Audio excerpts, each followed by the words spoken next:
समजा तुम्ही एक आय-पी-एस ऑफिसर आहात आणि तुमच्या भावाने या ठिकाणी खून केला. तुम्हाला माहिती आहे की तुमच्या भावाने खून केला, तुमच्या समोरच खून केलेला आहे. तुमचं कर्तव्य काय आहे, की जो काही आरोपी आहे त्याला पकडणे आणि जेलमध्ये टाकणे. पण अशा वेळेस तुम्ही तुमचा भाऊ आहे म्हणून त्याला सोडून देता. याचा अर्थ हा होतो की तुम्ही तुमचं कर्तव्य जे आहे ते व्यवस्थित केलेलं नाही. जेव्हा तुम्ही तुमचं कर्तव्य व्यवस्थित करत नाही किंवा तुम्ही तुमचं जे काही कार्य आहे ते कर्तव्याच्या विरुद्ध करता, जेव्हा तुम्ही तुमचं वर्तन हे कर्तव्याच्या विरुद्ध करता, त्यालाच आपण या ठिकाणी ते अनैतिक असं म्हणतो. त्यामध्ये नैतिकता महत्त्वाची आहे कारण की तुमचं कर्तव्यही तेवढंच महत्त्वाचं आहे. हा तो अर्थ आहे. आता याच्यामध्ये आणखी एक उदाहरण आपण देऊ शकतो. खोटे बोलणे हे नेहमीच चुकीचे आहे.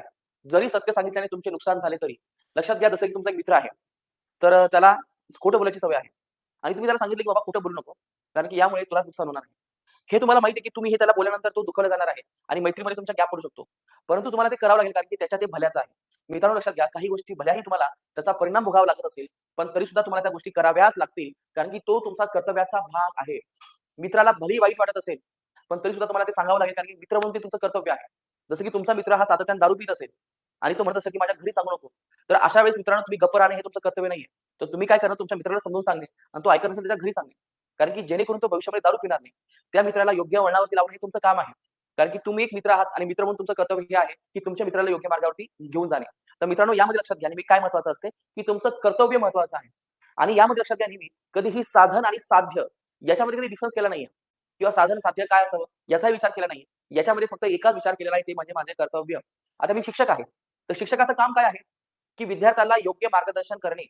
समजा एखादी गोष्ट चुकत असेल, तर तो चुकीचा आहे त्याला म्हणणे. आणि असं होऊ शकतं मित्रांनो, की समोरचा जो काही विद्यार्थी आहे, तो एखादा पॉलिटिशियनचा मुलगा आहे आणि त्याला राग आल्यामुळे त्याने त्याच्या वडिलांना सांगितलं आणि वडिलांनी काय केलं माझ्यावरती केस केली. असं होऊ शकते. मग अशा वेळेस तुम्ही काय करू शकता, की तुम्ही तुमच्या कर्तव्यापासून मागे हटणं महत्त्वाचं आहे का? तर नाही. मी माझं शिक्षकाचं काम आहे ते मी करणार. ते चुकीचं असेल त्याला मी चुकीचा म्हणणार.